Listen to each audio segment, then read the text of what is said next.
Sensibilisation. Interview. Métier. Exploration. Découverte. ENS. Vallée du Fossat. Biodiversité. La classe de 3e 3 du collège de la Durolle à la Monnerie-le-Montel vous présente Le Fossat vous attend. Chaque trimestre, nous allons partir ensemble à la découverte de la vallée du Fossat, un espace naturel sensible à travers différents métiers. Nous avons à cœur de vous sensibiliser à ce milieu et de vous donner envie d'y aller. Ce projet est financé par le Conseil départemental du Puy-de-Dôme et réalisé en partenariat avec le Parc régional naturel du Livradois-Forez. Tu sais, tu vois le fond de la vallée et tu as vraiment les boisements sombres, alors que la vallée, c'est de l'herbe assez verte et tous ces versants vraiment très foncés avec la forêt autour. Ça, j'avais trouvé ça assez incroyable. Du fond de la vallée, nous avons pu observer des forêts sur les flancs, avec des teintes de vert foncé et vert clair. Puis on a commencé à monter vers l'estive par le flanc de vallée jusqu'à 1400 mètres d'altitude environ. Au début de l'ascension, nous avons vu des blocs de roches appelés granites laissés par le glacier. Nous avons aussi observé une majorité de hêtres et de sapins pétinés. Nous sommes dans une hêtraie sapinière, plutôt sapinière hêtraie ici, à cause de la dominance des sapins. Celui-là, c'est le vrai sapin. Pour le reconnaître, il a les aiguilles à plat de chaque côté de la branche. Donc ça fait un peu comme un peigne avec deux côtés en fait. Sur la bordure de la feuille, vous allez trouver quelque chose. Qu'est-ce qu'il a sur la bordure de cette feuille? Des petits trucs blancs. Des trucs chelous blancs. Des petits trucs. Un contour blanc. Des petits poils. Pour le reconnaître, on dit le hêtre est à poil. On peut observer différentes espèces végétales comme l'oxalis, plus communément appelée la petite oseille. C'est un trèfle avec des feuilles en forme de cœur. On a aussi vu différentes sortes de fougères comme le Becnum spican et du gaillet des bois. Nous avons appris que l'on pouvait allumer un feu avec un champignon qui s'appelle l'amadou. En nous promenant, nous n'avons pas vu d'animaux, mais nous savons qu'il y a des chauves-souris, car nous avons pu voir leur nichoir.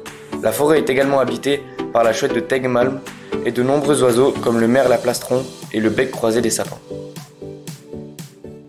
Et qui nous accompagnera tout au long de ce deuxième podcast? Nous aurons la chance de rencontrer Manon Lambert, en charge de la gestion du site naturel remarquable. De découvrir le métier d'artisan verrier d'hier et aujourd'hui. Et vous retrouverez Jean-Claude pour 5 minutes autour de la biodiversité.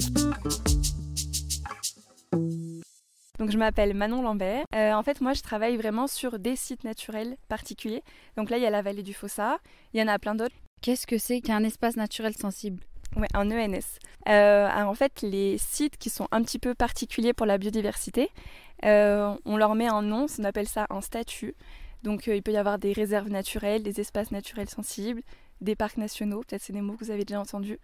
Et un espace naturel sensible, c'est vraiment plusieurs... En fait là, tu vois, par exemple, on est dans un bois et il y a des parcelles, donc il y a des rangées d'arbres qui appartiennent à différentes personnes.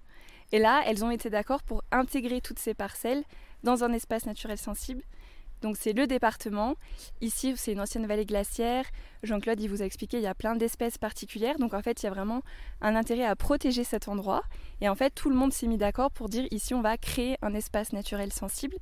Et ça nous permet, nous, après, d'avoir des sous, de pouvoir développer des projets avec les scolaires, de faire du suivi scientifique sur cet endroit en particulier. La vallée du Fossat, elle est assez particulière parce que c'est une ancienne vallée glaciaire. Et en fait, le fait que ce soit des milieux, quand même, on est en altitude, parce que là, on est presque au sommet, à la croix du Fossat des monts du Forez, presque à 1600 mètres.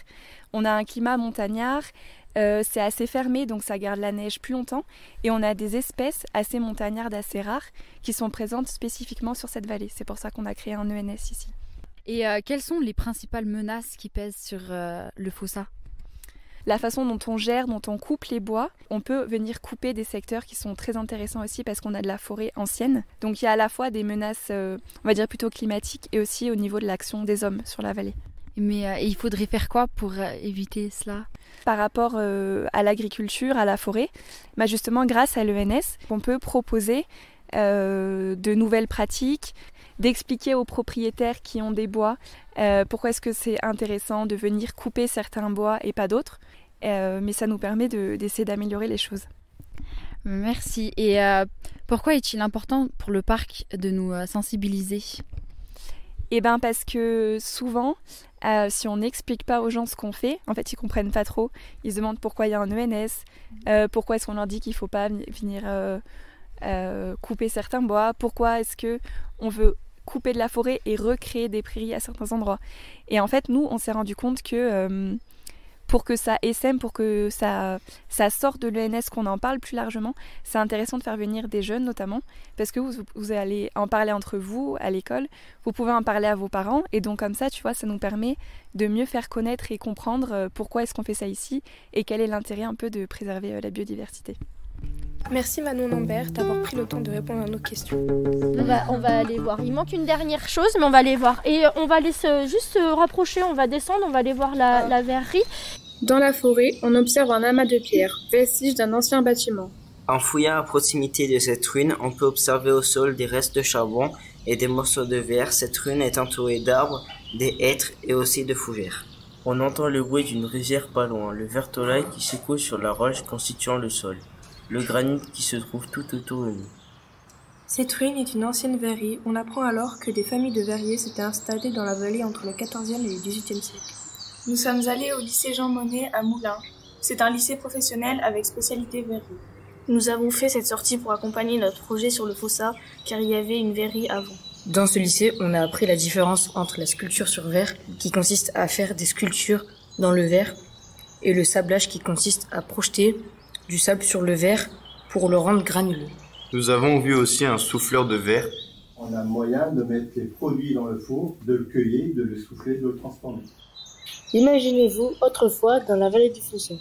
Alors autour de vous, regardez, qu'est-ce qu'on va pouvoir utiliser pour fabriquer du verre? Pour la fabrication du verre, il faut de la silice qui se trouve dans le quartz, un minéral du granit.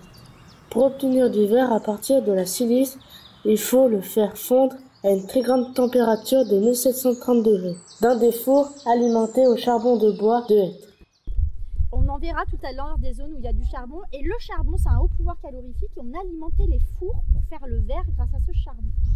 Mais on peut le faire fondre à une plus basse température, grâce à des fondants comme des centres de fougères et de hêtres trouvés aux alentours.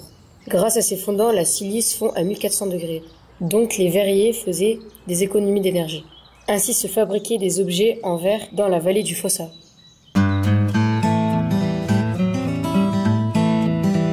La minute Jean-Claude. Quand l'arbre il a ce type de champignon, c'est qu'à l'intérieur il a plein de petits filaments, toute une partie invisible à notre œil nu, mais ça c'est que la partie extérieure. Donc dessous c'est la partie où les spores vont tomber en fait, les graines, et sur le dessus, vous allez toucher, il y a cette partie qui est toute molle. Et c'est ça l'amadou en fait.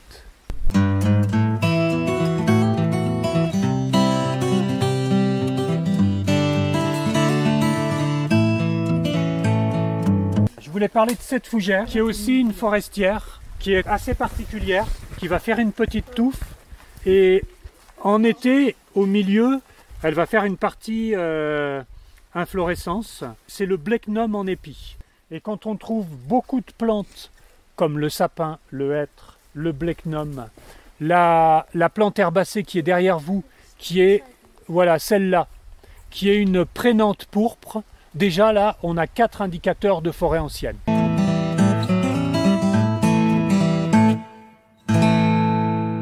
Voilà, c'est la fin de ce deuxième podcast sur notre aventure dans la vallée du Fossa. Merci de nous avoir écoutés. À très vite pour notre prochain épisode à la découverte des crêtes surplombant la vallée.